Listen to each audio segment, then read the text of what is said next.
With question number 17, the first thing that you should notice is it says the same solutions. So if it says that, we should be looking for the same exact equation. And if you look, you can see that it's originally written in standard form. And down below, it looks like vertex form, only that constant has been moved over to the right-hand side of the equation. So here is what we should do. So here's the algebraic way. You need to write it in vertex form, aka complete the square. So this is what I did here. Remember, we stretch out the -7 and figure out what two numbers add to 6. Then you multiply them to add the 9, then minus the 9. Because this is the same as that, is the same as that. And the same thing here. Since we subtracted the 9, we group it together with the -7. The last and final step is to move the 16 over to the other side. On the flip side, we can use our calculators. If it's the same solution, it should produce the same x-intercepts. So here you can see I graphed my right answer and my original. If I had typed the x squared plus 6x minus 7 equals 0, instead of leaving the 0 as f of x or changing it to that, it probably would have looked like the same exact parabola. But really, the only thing that I'm worried about right now are the same roots. Well, question number 18 is talking to us about the two functions being graphed on the same set of axes, so you should graph them. That's why I have them over here. Notice how the second equation, we have to change that to relation mode. And it's saying what is true about the solution. Remember, a solution to a system is wherever the two functions intersect. So if you need help, remember you can go to menu, points and lines for the geometry section and intersection points. So you'll grab the 2 or click on the 2 and see that the point of intersection is at 6, 3. That's why we pick answer choice 3. Now, with question number 19, I am just going to preface this and say that I just hate this question. I honestly think it's a bad question, but whatever, let's read it through. We had to figure out what two functions or what number we're going to put in for this second n right here.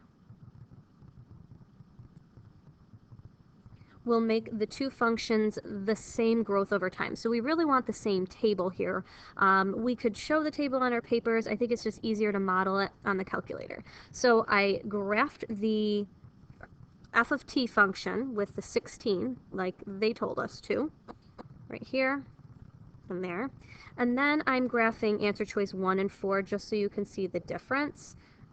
And since the graph is really difficult to tell, I am just going to look at the table. So here is my original that I'm trying to match the new one to. We're just putting in a different number for n. So we're just putting in 32, 16, 8, and 4. But paying attention to the exponents that were different, that's why we know that it can't possibly be the same thing. So like 16 is totally out of the picture. We can just get rid of that one completely. So then just check for 32, 8, and 4. When I put in the 4, you can see the numbers match up. But if I graphed my original or my first answer choice, the numbers are definitely not the same if I compare that to my 16 to the 2x. Remember, we have to use x instead of t on the calculator. Moving on to 20, I'm hoping that you realize this is a recursive pattern, so immediately the switch turned on and you're like, before now next rule. That's what we did here. So the next is equal to -2 times the now plus 3. And what we're trying to figure out here is how we are going to get the second value if we know that f of 0 is 2. So I first started with 0, 2. And then what I kept doing was I followed the pattern. So I substituted in 2. So -2 times 2, because that's what this value is here. And I added 3 to get -1. That's why I put it in this value. Then I did -2 times now. This is the now. The -1 plus 3. Add those together, got 5. That's why it's answer choice 3. Not really a good way to do this one on the calculator. Let's move on to 21. So with question number 21, they give us a function. They say average speed, and all of you are thinking, yes, I know what to do. Average rate of change, slope between 2 points. So I put the points of 5, or I should say the x values of 5 and 10 into my table. And you can either substitute in, or you could graph the function and get the values that way. Whatever way is easier for you. Either way, you would get 20 as an output for the t, d of t I should say, or the input of 5 gave you an output of 20, and same for 10 and 80. Then we found the change in y, change in x, divided the 2, bam, got 12. And here's how it would look if you substituted those values in on your calculator. Notice how I just left off the d of t, and I did 0.8 times 5, because that was our input, squared, t squared. And then that's where the 20 and the 80 came from. Question number 22 is a factoring completely question. Usually when you see the word completely, it means factor more than one time. So I'm using my box method. I worked backwards. So I put the p to the 4th power and the minus 81, and knew that the two opposite boxes here have to add to nothing, because there's no middle p any term. So I did that, played around with my values, and found out that it was p squared minus 9 and p squared plus 9. So right away, I think I just need to get rid of, well, you know what, we don't really want to eliminate any of the answer choices just yet. What I want to do is see if either of the two of these pieces, so this piece and this piece, could be factored again. I realized that the p squared plus 9 couldn't be factored because that was not the difference of two squares, but I could factor the p squared minus 9 for the same way I factored beforehand. I'd found p times p is p squared minus 3 plus 3 multiplied to negative 9, but added to that nothing term. Therefore, answer choice 3 is correct. So, checking on the calculator, graph it. Instead of using p, we know that we have to translate it to x, so x to the 4th minus 81, and just graph it. If you want to, we can change around the window just to see how it looks, that we can see kind of like the bottom of the, I don't know, quartic, because it's the 4th power, although we don't really need to know that vocabulary word. But then what we can do next is graph all of them, or really I would just graph my right answer, because I just want to know that it's correct and make sure, oops, it produces the same graph, which it does, so we know that we did it correct. One thing I will caution you on, this says factored completely. There was a right answer in here that was just not factored. Oh, how did I do that? That was weird.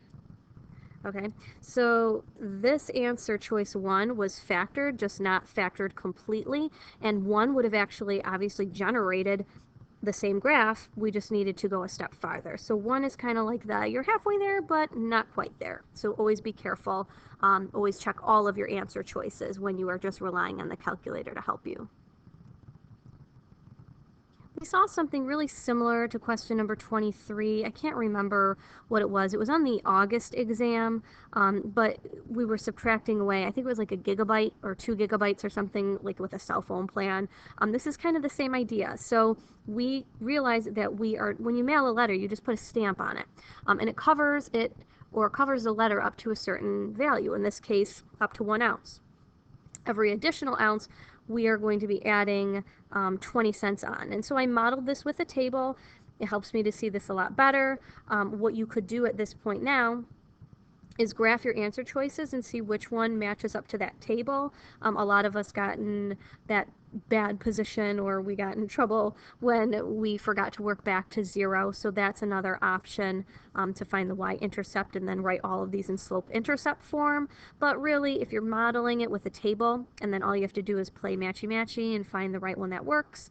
Here we know that the 46 cents is our constant, so right away I would get rid of, which answer choices? I would get rid of 1 and 3 because they have the wrong constant value. And since we're dealing with additional ounces or over 1 ounce, we wanted to pick answer choice 4 because that's why it would be Z minus 1. So here it is graphed, the correct answer. Just as a cool check, you can see that 1 ounce is 46 cents. And, oh, what did I do? I wrote 60 cents. Silly me. That should be 6 cents over here. Because 86 cents plus 26 or 20 cents is definitely not 60. It's 6 or a dollar, 6 cents. So our tables match. We found the right equation. Again, Z's switch to X's in your calculator. Okay, here we go with 24. They told us the factors, and we should know that our factors will actually help us to find roots, but they are the opposite signs. So if they have the factors of x, x minus 2, and x plus 5, that's what I wrote over here. We know that we set each of those equal to 0, which means that the roots are the opposite sign. But if you know that they're factors, you could actually just type this in your calculator and push enter.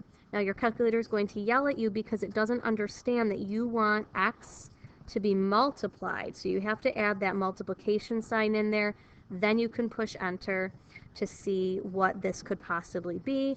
And right now all we care about are the roots, the zeros here, here, and there. So you can see that the graph doesn't look like any of these guys, but it's just flipped over. It must have been a negative x, but you don't need to know that. You just need to look at the roots to be the same as any of those graphs. But here we had roots of 0, 2, and negative 5. You can see I've plotted all those on each of the graphs, and the only one that it matched up on was number 1, or graph 1, so that would be answer choice 1.